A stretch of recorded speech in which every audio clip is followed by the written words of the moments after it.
So I want to talk about something today that came up in a healing session I had last week, and it was this sensitivity, this empathy that makes me who I am. And I've been journaling and thinking about this a lot over the weekend. And this idea of being too sensitive, of growing up in a generation where we were told, I'll give you something to cry about, or a generation where we were told, go cry in your room, or stop being so sensitive, or we were maybe even name called when we were sensitive, when we had that empathic response to other people's situations or tragedies in some cases.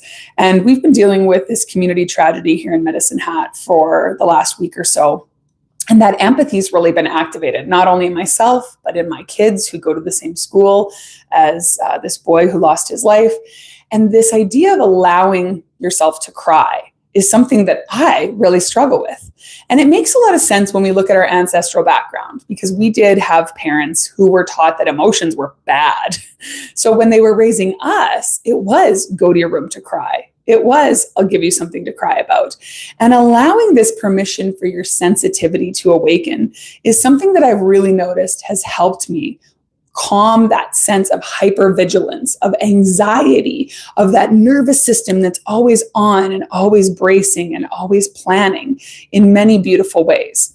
And I think it's something I really want to speak to, because as we tune into our inner world, as we deepen our intuition and go within and start to really work on listening to our own inner voice and our own inner knowing, it's important that we allow all our emotions out. We can't just hold on and brace constantly. It ends up frying our nervous system, having us in a state of fight or flight, and getting us to this place where life is stressful instead of what I call soulful. And that soulful life is about fulfillment. And I really believe that you can only have true fulfillment and joy when you're tapped into all the emotions. So raise your hand or let me know in the comments below if you were taught that crying was bad, or that being sensitive was a weakness, or maybe you were called names and told to go to your room when you had big feelings. I really feel like a lot of us were made to feel like those big feelings were very inconvenient. And it's something that I'm really passionate about healing. Those big feelings are just a natural part of being a human. It's very much just part of having that whole vibrational scale of emotions. Everything from low vibe anger and frustration and fear to those higher vibe joy and fulfillment and love and pleasure. And I think we're meant to ride the entire wave as humans. So giving yourself that permission to be a little more sensitive is what I wanted to talk about today. I want to really encourage you to take some journal prompts and to think about maybe where as a kid or as a teenager or even as an adult, you were taught that your feelings were too much or maybe inconvenient. Where was it taught to you to kind of shove those feelings aside for the greater good? I want you to reflect on that, because I think the more aware we become of that, the easier it is to become more intuitive and more in tune with those feelings. For me, my feelings are what guide me.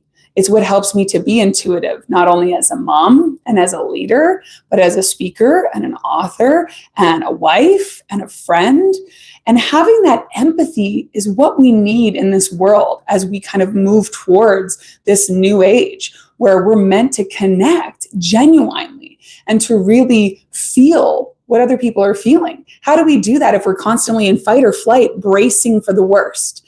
And this is something that I really want you to consider, because if you've been stressed, if you've been anxious, maybe you've been holding back. I know for myself, people are asking how I am in the comments. Maybe it's been a lot lately. And I don't know about you, but the world is changing. It is heavy out there sometimes. And being able to process those emotions instead of shoving them down till they kind of bubble up to the surface has been really crucial on my healing journey and has allowed me to live with more presence and more joy, to feel more grounded and more open to gratitude and basking in all the goodness that surrounds me. So that is your challenge for this week. I really, really hope that you can honor that, give yourself that permission to feel those feelings, and let me know how it goes. Make sure you've subscribed so you know when I go live, and make sure you've subscribed to my newsletter as well. I'm going to be doing some giveaways this week. Excited to reach out. lisadriver.com is where you can find out more about me. Thanks for joining me today, you guys. Give yourself that permission to feel all those feelings. You're safe. You're loved. Show up for that little version of you who couldn't and just give her some love.